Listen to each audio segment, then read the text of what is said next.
Hey guys, welcome to the Liberal Hivemind, a channel solely focused on exposing the abundant hypocrisy of the left. So,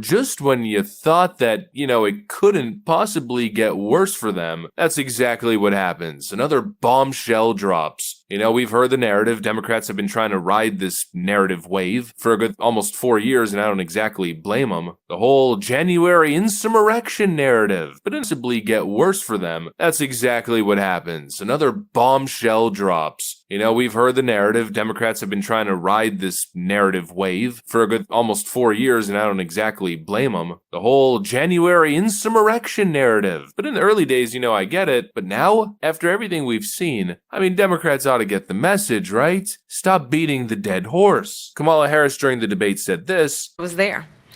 And on that day, the President of the United States incited a violent mob to attack our nation's capital.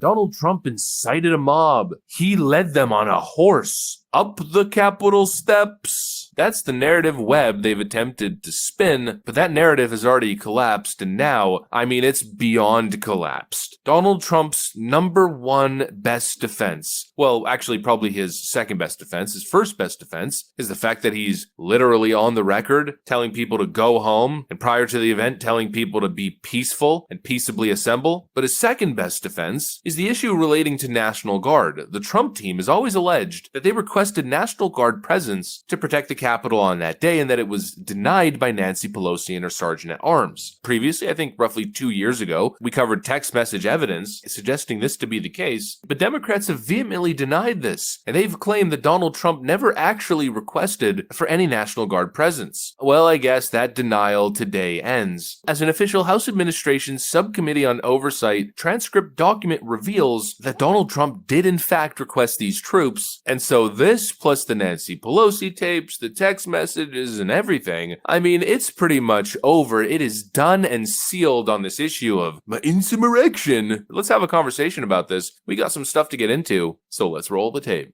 House Administration Subcommittee on Oversight releases this. The first couple pages has a bunch of quotes that are kind of setting the theme. Basically, you got a bunch of people from the DC National Guard saying stuff like they were ready to go and they just couldn't understand why they were still sitting there.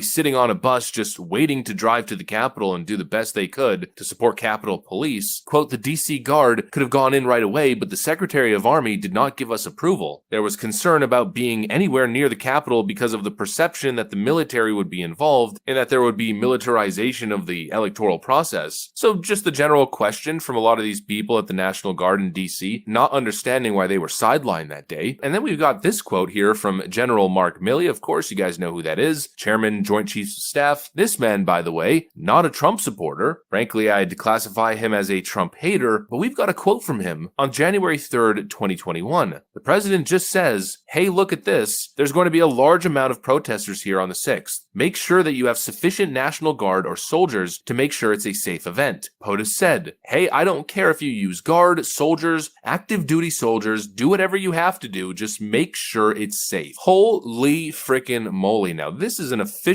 release. And if it's correct, then essentially you see 3 days prior, General Mark Milley was essentially told by the President of the United States, the Commander-in-Chief, to deploy the National Guard, to make sure that the National Guard was present on that day. 3 days prior, General Mark Milley was essentially told by the President of the United States, the Commander-in-Chief, to deploy the National Guard, to make sure that the National Guard was present on that day. And they weren't. And that's really interesting considering Mark Milley's history with undermining Donald Trump's presidential authority.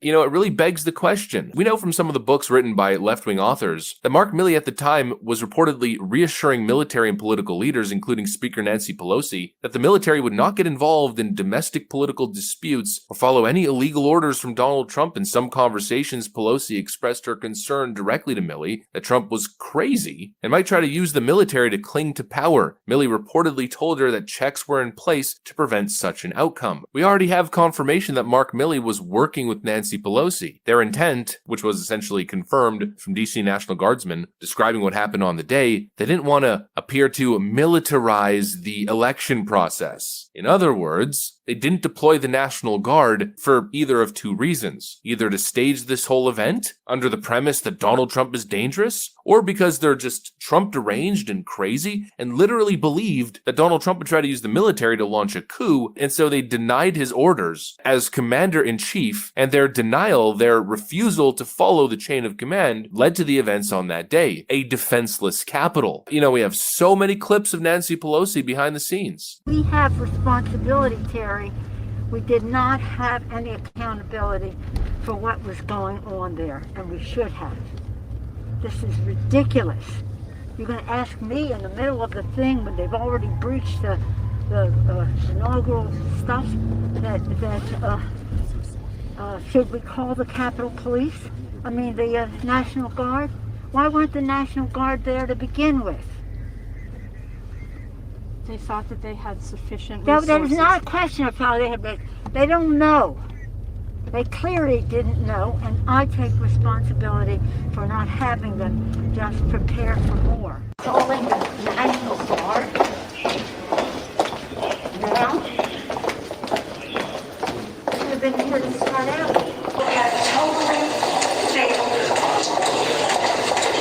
And we've got to take some responsibility for not holding this authority accountable for what was attacked. Where's the National Guard, they ask. Nancy Pelosi even says, I'm responsible. Yeah, she literally was. Nancy Pelosi and her Sergeant-at-Arms, the House Sergeant-at-Arms, were responsible for Capitol security. And the claim is that they denied National Guard presence on that day. What's the reason behind that? That's the question to ask. They've spent the last 4 years blaming Donald Trump. But Donald Trump apparently here now is on the record telling people to go home. And it's now also confirmed, or at least light confirmed, that he requested National Guard presence on that day because it was going to be huge. You know, just make it make sense. That's all I'm asking for. And obviously nothing the left is saying makes any sense. You know, Nancy Pelosi walking around with a film crew on that day doesn't make any sense. Blaming Donald Trump for everything obviously doesn't make any sense. Calling it an insurrection doesn't make any sense. Calling it a violent attempted overthrow of government when people were walking through as if it was a field trip, walking in orderly lines, respecting the red velvet rope. You know, the worst crimes we saw were broken windows, vandalizing offices, and I think there was a broken bench. You know, that was a photo that a lot of people at the time were posting to show the damage at the Capitol. I mean, I'm not condoning it. I'm not saying that's a good thing. But what I am saying is it doesn't equate to insurrection. Vandalism, riot,